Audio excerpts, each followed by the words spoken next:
This video will introduce you to the CRISPR-Cas9 system. We'll describe what it is, as well as how it is used to cleave DNA and modulate gene expression in bacteria. To begin, what is CRISPR-Cas? Well, CRISPR-Cas is bacteria's native quote-unquote immune system. It's a method through which bacteria collect information of invasive DNA elements and encodes a portion of that into its own DNA. The bacteria can then use this memory to selectively target foreign DNA for degradation. There are many different types of CRISPR-Cas systems, as well as the cache portion itself. This screencast focuses on the Type 2 CRISPR-Cas system. There are 4 key components to the system, including Cas9, guide RNA, tracer RNA, and PAM sites. Cas9 is an endonuclease that cleaves DNA at highly specific sites. Those sites are determined by the guide RNA, which has a multitude of pseudonyms listed here. Guide RNAs range from anywhere from 12 to 20 nucleotides in length and are homologous to the target DNA. This is the memory portion of the CRISPR system. Cas9 is analogous to the actor, while the guide RNA is analogous to the director, as the guide RNA will take the Cas9 to the site where it needs to perform its function. Another key component to this system is the trans-activating CRISPR RNA, or tracer RNA. Tracer RNA serves the function of bringing Cas9 and guide RNA together.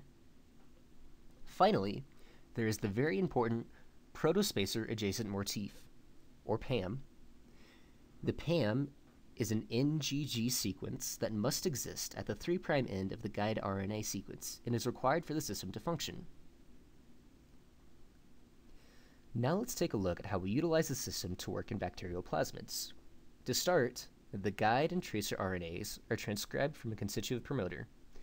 A synthetic 3' untranslated region is utilized in between the two to mimic the native structure of the sgRNA tracer RNA complex, which is assembled differently in native bacterial systems. This is the RNA structure of this 3' untranslated region. The Cas9 protein, which is assembled elsewhere, forms a complex with this RNA to complete the system. The complex can then search for PAM sequences, and if the upstream region of the PAM has complementarity to the guide RNA, the system will bind to the DNA. Cas9 can then perform its endonuclease activity and cleave the DNA. Guide RNA can be designed for virtually any sequence preceding a PAM, but it's important to understand how the binding actually works. There's the NGG sequence at the 3' end of the target DNA, highlighted in orange and blue respectively. The guide RNA is exactly the same as this top strand highlighted in blue. After translation, the guide RNA will appear in this form written below. This RNA forms a DNA-RNA duplex with the bottom strand. The Cas9 will sit further down on the DNA strand near the PAM site. It is important when designing a guide RNA to account for this PAM site.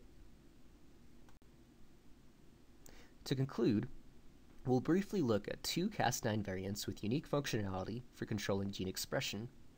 The first of these, deactivated Cas9 or dCas9, has a point mutation that negates its endonuclease activity. This dCas9 still behaves similarly up until the point at which it would normally cut DNA. Instead, dCas9 will simply sit on the DNA, preventing transcription read-through or initiation. This can be used to repress gene expression very effectively. Likewise, there is the dCas9 omega variant. This variant also includes the omega subunit of the RNA polymerase at its end.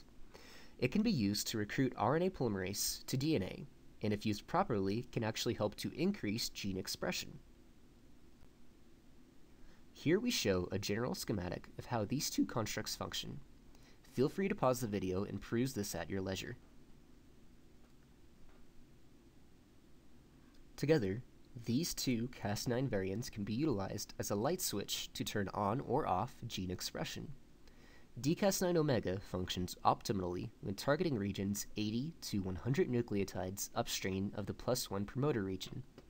Strand specificity does not seem to be particularly important.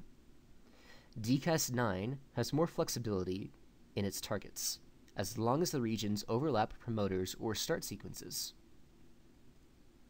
That concludes this Screencast. For further reading, please look to these papers or the Add Gene resource listed below. Thank you.